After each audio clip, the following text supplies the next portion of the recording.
You know, it's interesting. I've thought about this. Growing up, I didn't watch much television. I'm terrified of horror. As am I. I'm very scared of it. I'm terrified. Like, I had some friends that went to Universal Studios and they were like, come to the Walking Dead maze. And I'm like, hell no. I'm not going there just for fun. Like, save your money. I'll stay outside. So I just... But then is the, like, behind the scenes, like, actually getting to be in it, like, therapy for you? Because you see it's... You see how it's done. No, that's not therapy. No. And what about, were you a fan of zombies and horror as a kid? As a kid, no, I was a scaredy cat. I'm a bit like Danay. I wasn't really into scary stuff. I was a massive, massive Marvel fanatic. Yes. When I was growing up. Yeah, Where did the horror start for you? Yeah.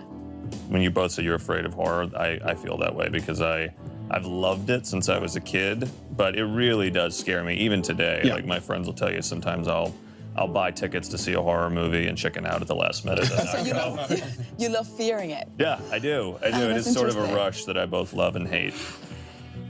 But, I mean, like, I think anybody that loves horror, I first fell in love with it because of Stephen King. Right. You know, and books like The Shining and Pet Sematary. But, you know, it was also because they were really scary, but they were also really emotional. Yeah. I think it was for 402 and all the oil walkers were around. Like, we were walking by Video Village and they came up to us and, like, were putting their arms around us and, like, smiling. And we're like, how can you be scared of this once you've, like...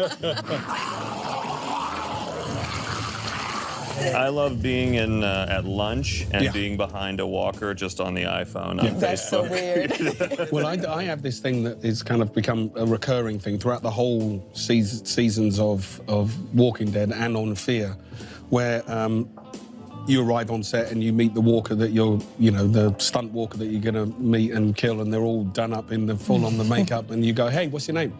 And they go, it's Dave. And you'll go, Yes. is it? You go, Dave, you killed me in the thing last week. I killed a lot of people. Dude, you're 17 inches of makeup on.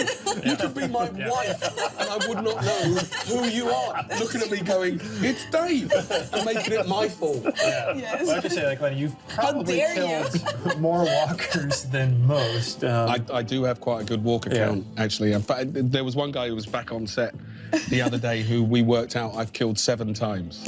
And the guy just won't stay dead. Yeah. But he keeps coming back in different... You know, when we sat down with Scott to start talking about the season, thematically, what we landed on that we wanted to explore was characters going from a place of isolation to community, and people who go from hopelessness to hope. The characters that are written are so profound and so real that people, they just feel like they want to be these characters. They want to be in that place. They want to make those decisions, and you can't help but to root for them. Yeah. Well, no, and I was going to say, I think we actually had struck on the idea of the 2 different narratives and the 2 different timelines, and had the revenge story for the characters from Fear and had the stadium story. And it was kind of at that time, I think Scott came to us and he was, I think, at a place in season 8, and he said, it's kind of interesting, like, thematically, Morgan's ending in a very similar place as where we're going to be starting all these Fear characters. I'm very protective of him, and I'm very aware of his kind of position in the universe, in the mythology of this universe. It just seemed like it kind of made sense to put Morgan into the mix. So, what's your story? What I found interesting is that when I saw him come in after the crossover, he was so quiet, he was so observant, and it kind of makes you wonder, what the hell is this guy thinking? Because we all have something to say. I mean, it's the apocalypse. What are we going to do next? Exactly. But this guy doesn't say a word. But somehow, when he says something, he's right. Also, kind of the interesting thing is the audience is viewing this, you know, having seen 8 seasons of Morgan's this character guy. development. None of the characters on Fear have seen any of that. No, we have no idea. And yeah, when someone who's kind of quiet and can be a little bit brooding at times comes in with a pointy stick. Yeah, it's like, what? I don't kill. What the hell are you talking about? Where do you come from? Talk. And he's like, I don't want to talk. I'm leaving. I'm like, what? So, but it makes you follow him. Take this. Can't. I don't kill.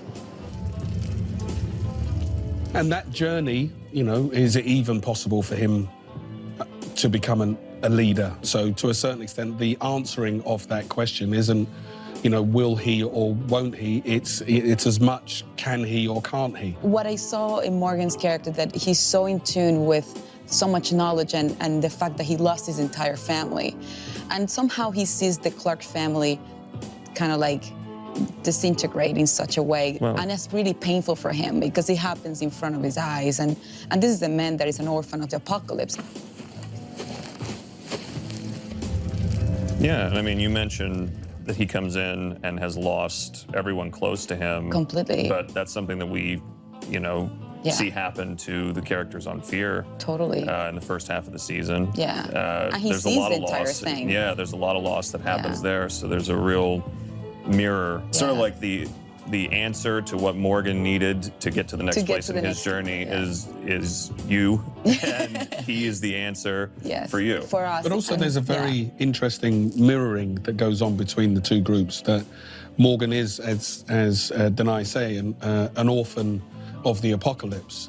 But actually when Morgan meets them, they have become orphans. And so it's the only way they relate Yeah. is in their mourning. Yeah. And what they kind of carry with them. And I think that may well be something that's at the heart of their connection.